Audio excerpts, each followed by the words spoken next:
Ang init ng bakbakan sa pagitan ng sister team na Chocomucho at Creamline Cool Smushers, habang ang Flying Titans ay hindi nakaporma sa bangis ng Cool Smushers. Talagang napag-aralan sila ng husto, kaya si Rondina bantay sarado. Pero ang iba, bakit tila hindi kumbinsido sa laban na ito? Luto nga ba ang laro o talagang hindi nila pinahintulutang matalo dahil sa point ratio na hinahabol ng Creamline? Ano ba talaga ang totoo? Pero bago pa man ang lahat, kung hindi ka pa nakapag-subscribe, please like and subscribe at pakispike na rin sa bell button para lagi kang updated sa mga valuable ganap. Patuloy na ipinamalas ng reigning champ ang kanilang dominasyon at nagwagi sila ng isang kahangahangang pagwalis sa kanilang sister team na Chocomucho sa score na 25-17, 25-22 at 25-19. Ang tagumpay na ito ay hindi lamang nagtiyak ng kanilang pwesto sa semifinals kundi nagpantay rin sa kanila ng kanilang kapatid na kupunan sa tuktok ng team standing. Nagpahayag ng kasiyahan si Coach Sherwin Meneses sa tagumpay, ngunit kinilala rin niya na may isa pang laro upang masiguro ang kanilang pwesto sa semis. Ang kupunan ay nananatiling nakatuon at determinado na magpatuloy sa kanilang tagumpay. Nagpakita ng kamangha-manghang pagganap si Bea De Leon o mas kilala bilang BDL na nakapagtala ng 9 points including 6 attacks at 3 blocks, dahilan upang hiranging player of the game. Samantala, walang humpay pa rin ang suporta ng mga fans pag ang dalawang magkapatid na kupunan na ito ang maglaban dahil mahigit sa 17,396 fans ang dumalo sa Smart Araneta Coliseum.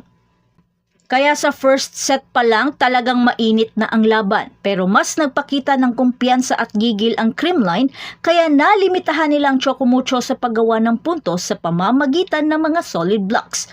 Kaya Chocomucho di nakaporma.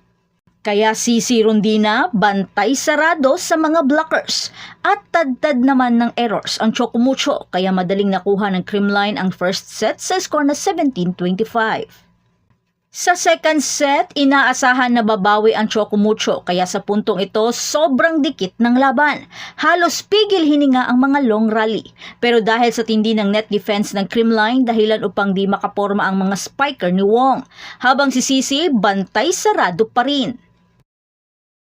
Bagamat pinilit naman ng Chocomucho na makadikit sa score kaya BDL na monster block ni Madayag. Coach Sherwin na pwersang mag-timeout sa score na 21-23. Sa puntong ito, konti na lang maipapanalo na ng Creamline ang second set. Kaya Tots Carlos di na nagpatumpik-tumpik at nagbigay ng isang combination play dahilan upang mag-set point ang Cool Smushers. At tinapos naman agad ni Valdez sa isang sharp cross-court attack. Tila di pa rin masolusyonan ng Chocomucho ang kanilang tempo, habang si Coach Dante wala masyadong adjustment ang ginawa kaya nakuha ng Creamline ang second set sa score na 22-25. Sa third set, hindi na nagpatumpik-tumpik pa ang Cool Smushers at iniwan na ng husto ang Chocomucho sa kanilang 7 points lead. Bagamat pinilit man ni Rondina makahabol pero di pa rin ito sapat upang pantayan ang enerhiya ng Creamline. Dahil sa puntong ito, nagiba na ng Cool Smushers ang kumpiyansa ng Chocomucho. At nang ma-match point na ni Bea De Leon sa isang quick attack, Sisi pinilit pang habulin ng score at nagbigay ng sunod-sunod na atake. Pero Pangs, tinapos na agad sa isang running attack kaya Creamline muling pinatunayan sa Chocomucho na sila pa rin ang defending champion.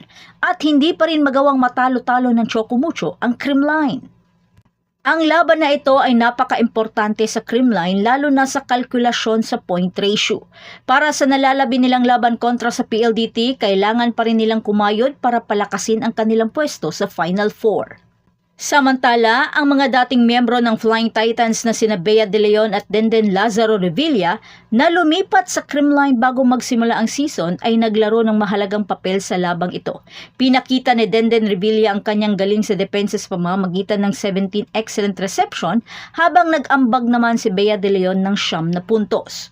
Habang si Tots Carlos ang nangunguna sa puntos para sa Creamline, nagtala ng impresibong 21 points sa pamamagitan ng malalakas na atake at tamang timing sa mga blocks. Nagdagdag din ng malaking ambag sina Alyssa Valdez at Pangs Panaga na may 11 points bawat isa, na ipinakita ang kanilang galing sa atake at depensa. Ang susunod naman na hamon para sa Creamline ay laban sa PLDT, habang sila ay naghahangad na patibayan ang kanilang pwesto sa semifinals. Ang laban ay gaganapin sa Huwebes ng alas 6 ng gabi na gaganapin sa Field Sports Arena. Sa kabilang banda, mahigpit na talo ang naranasan ng Choco Mucho sa labang ito. Si Cici Rondina ang nanguna sa kupunan na may 17 points mula sa malalakas na atake. Ngunit sa kasamang palad, walang ibang manlalaro ang umabot sa double-digit mark. Ang Flying Titans ay magsisikap na makabawi sa kanilang susunod na laban kontra sa Farm Fresh sa Martes alas 6 ng gabi na gaganapin sa Field Sports Arena. Pero ano sa tingin nyo? Luto nga ba ang laro o sadyang nautakan sila ng Creamline? Okay. Ano gagawin, Pindot? Yes! Are you sure? Yeah! Wala nang pindag ka na ako.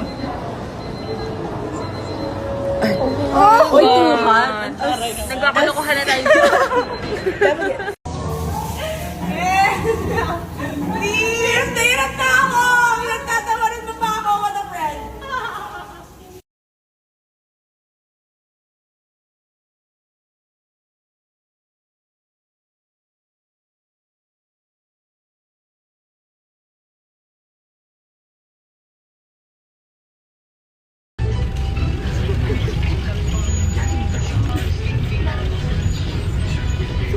Next naman, ano yun?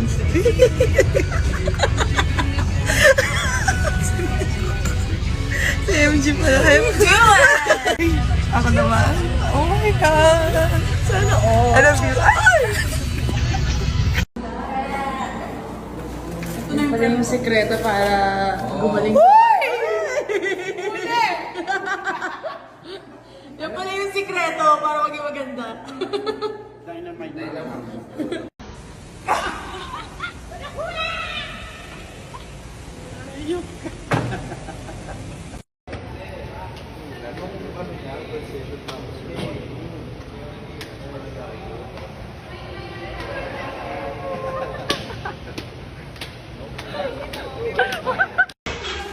Thank you. Thank you po. Thank you. Ayan. Mag-hike lang. Ay, hello po.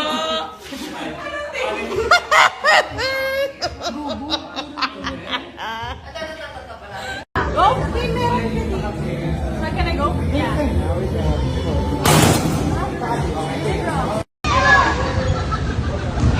May labada.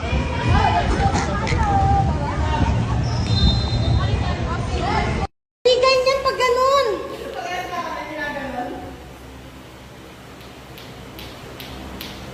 Go na!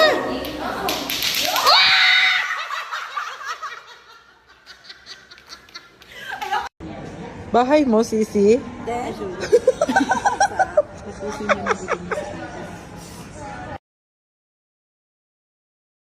So that's it. Thanks for supporting this channel and please don't forget to like and subscribe and spike the notification bell para lagi kang updated sa mga valuable ganap. And thanks for watching.